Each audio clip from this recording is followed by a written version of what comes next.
Kids Malayalam YouTube ചാനലിലേക്ക് എല്ലാ പ്രിയ കൂട്ടുകാർക്കും സ്വാഗതം.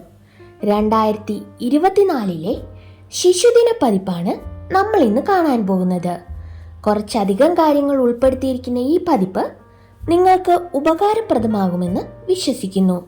ആദ്യമേ തന്നെ എല്ലാ കൂട്ടുകാർക്കും ശിശുദിനാശംസകൾ. ശിശുദിന പതിപ്പ് 2024. ശിശുദിനം കുട്ടികളെ ജീവന തുല്യം സ്നേഹിച്ച ഇന്ത്യയുടെ പ്രഥമ പ്രധാനമന്ത്രി ജവഹർലാൽ നെഹ്റുവിന്റെ ജന്മദിനം നാം ശിശുദിനമായി ആഘോഷിക്കുന്നു. 1889 നവംബർ 14 ജവഹർലാൽ നെഹ്റു ജനിച്ചത്. കുട്ടികളുടെ ഇഷ്ടചങ്ങാതിയായിരുന്നു നെഹ്റു. ആഘോഷങ്ങൾ ഏറെ ഇഷ്ടപ്പെട്ടിരുന്ന വ്യക്തിയായിരുന്നു ചാച്ചാജി. കുട്ടികളെ വളരെയധികം സ്നേഹിച്ചിരുന്ന ഒരു വ്യക്തി എന്ന നിലയിൽ ലോകമെമ്പാടും ചാച്ചാജി പ്രസിദ്ധി നേടിയിരുന്നു. ചാച്ചാജിയെ കുറിച്ച് പറയുമ്പോൾ കുട്ടികൾക്ക് ഓർമ്മയിലെത്തുന്നൊരു രൂപമുണ്ട്. തൊപ്പിയും നീണ്ട ജുബ്ബയും അതിലൊരു ചുമന്ന റോസാപ്പൂവും പുഞ്ചിരിക്കുന്ന മുഖവുമുള്ള ഒരാൾ. കുട്ടികളുടെ ക്ഷേമത്തിലും സ്വാതന്ത്ര്യത്തിലും വിദ്യാഭ്യാസത്തിലും ശ്രദ്ധ കേന്ദ്രീകരിക്കുന്നതിനായി സംഘടിപ്പിക്കുന്ന ദിനാചരണമാണ് ശിശുദിനം. ശിശുദിന കവിത. ഭാരത മണ്ണിൻ നേതാവായൊരു വീരൻ നമ്മുടെ ചാച്ചാജി, നാടിനു സേവനമെന്നെന്നും നേടിയെടുക്കാൻ പണി ചെയ്തു.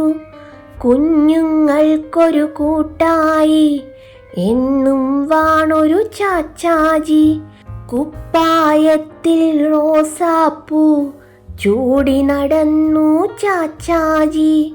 ശിശുദിന കിസ്. ഇന്ത്യയിൽ ശിശുദിനം ആഘോഷിക്കുന്ന ദിവസം ഏതാണ്? നവംബർ 14.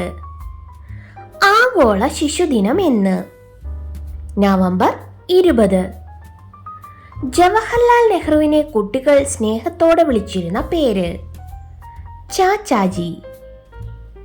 ദ ഡിസ്കവറി ഓഫ് ഇന്ത്യയുടെ രചയിതാവ് ആര്? ജവഹർലാൽ നെഹ്റു. ജവഹർലാൽ നെഹ്റുവിന് ഭാരതരത്നം ബഹുമതി ലഭിച്ച വർഷം? 1955. ആധുനിക ഭാരതത്തിന്റെ ശില്പി ആരാണ്? ജവഹർലാൽ നെഹ്റു. അലഹബാദിലെ നെഹ്റുവിന്റെ കുടുംബ വീട് ഏത്? ആനന്ദ് ഭവൻ. നെഹ്റു ആരംഭിച്ച പത്രം? National Herald. നെഹ്റുവിന്റെ അന്ത്യവിശ്രമ സ്ഥലം ഏത്? ശാന്തിവനം. അടുത്തതായി നമുക്ക് കുറച്ച് ശിശുദിന പോസ്റ്റർ നോക്കാം.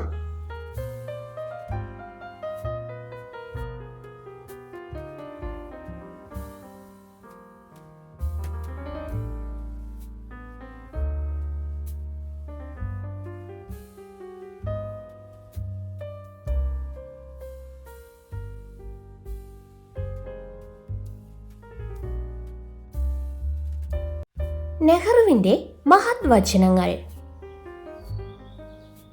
ആദർശങ്ങളും ലക്ഷ്യങ്ങളും തത്വങ്ങളും നാം മറക്കുമ്പോൾ മാത്രമാണ് പരാജയം സംഭവിക്കുന്നത്. മനസ്സിന്റെയും ആത്മാവിന്റെയും വിശാലതയാണ് സംസ്കാരം. ഒരാൾ വാങ്ങുന്ന ശമ്പളമോ ധരിക്കുന്ന വസ്ത്രമോ പാർക്കുന്ന ഭവനമോ അല്ല അയാളുടെ യോഗ്യത നിശ്ചയിക്കുന്നത്. സമാധാനമില്ലെങ്കിൽ മറ്റെല്ലാ സ്വപ്നങ്ങളും അപ്രത്യക്ഷമാവുകയും ചാരമായി തീരുകയും ചെയ്യും. രാജ്യത്തിന്റെ സേവനത്തിൽ പൗരത്വം അടങ്ങിയിരിക്കുന്നു. നെഹ്റുവിന്റെ അന്ത്യാഭിലാഷം. എന്റെ ചിതാഭസ്മത്തിൽ നിന്ന് ഒരു പിടി ഗംഗാ നദിയിൽ ഒഴുക്കണം. വലിയൊരു ഭാഗം വിമാനം വഴി ഇന്ത്യയിലെ കൃഷിക്കാർ അധ്വാനിക്കുന്ന വയലുകളിൽ വിതരണം. അത് ഇന്ത്യയുടെ മണ്ണും പൊടിയുമായി ഒത്തുചേരട്ടെ. നെഹ്റുവിന്റെ ആഗ്രഹ പൂർത്തിക്കായി ജൂൺ 8 ചിതാഭസ്മം അലഹബാദിലെ ത്രിവേണി സംഗമത്തിൽ ഒഴുക്കി. ജൂൺ 12 ഹിമാലയത്തിലും രാജ്യമെങ്ങുമുള്ള കൃഷിയിടങ്ങളിലും പാടങ്ങളിലും വിമാനം വഴി വിതറി. പഞ്ചായത്തി രാജ്. രണ്ടാം പഞ്ചവത്സര പദ്ധതിയുടെ ആരംഭകാലത്താണ് ഗാന്ധിജിയുടെ ആശയാഭിലാഷ പൂർത്തീകരണം എന്ന നിലയിൽ പഞ്ചായത്തി രാജ് നടപ്പാക്കുന്നതിനെക്കുറിച്ച് പഠിച്ച് റിപ്പോർട്ട് നൽകാൻ ഗുജറാത്ത് മുഖ്യമന്ത്രിയും ഗാന്ധിയനുമായ ബൽവന്ത് റായ് മേത്തയെ നെഹ്റു നിയോഗിച്ചത്.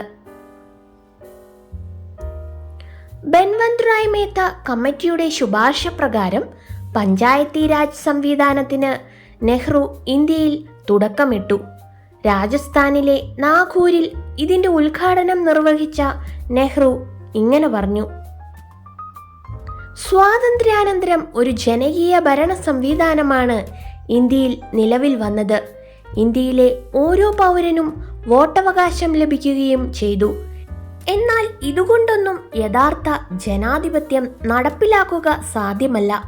ഗ്രാമീണ ജനത രാഷ്ട്രീയമായി ഉത്ബുദ്ധരാകുമ്പോഴാണ് ഇന്ത്യ പുരോഗമിക്കുന്നത്.